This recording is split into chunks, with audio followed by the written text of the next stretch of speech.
अस्सलामुअलैकुम दोस्तों, आज एक इस वीडियो में हम आपको बताएंगे कि आप अपने बालों को कैसे स्ट्रेट कर सकते हैं, कैसे बिल्कुल सीधे कर सकते हैं अपने बालों को। दोस्तों, आजकल हर शख्स अपने बालों को लेकर बहुत परेशान है। किसी के बाल गिर रहे हैं या किसी के बाल स्ट्रेट नहीं है, किसी के बालों को क्या है, किसी का गंजापन आ रहा है।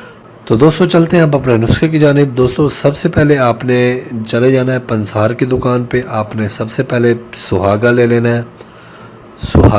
है। उसके साथ आपने एक प्याला दही का ले लेना है। ये तीनों चीज़ों लेने के बाद सुहागे का आपने पाउडर बना लेना है। सुहागे का पाउडर बना के और जो टमाटर है उसका पेस्ट बना के और दही के अंदर ये दोनों चीज़ें मिक्स कर देनी है।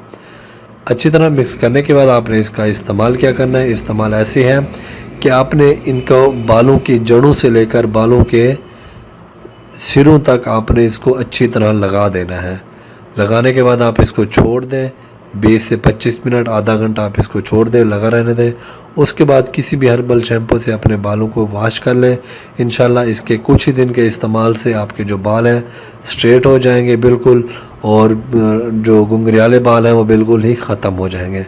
दोस्तों, ये थी आज की हमारी छोटी वीडियो। अगर आपको ये वीडियो पसंद आई हो, लाइक और शेयर ज़रूर करें। इंशाल्लाह मिलते हैं अगली वीडियो के साथ। मुझे इजाज़त दें। अल्लाह हाफिज़।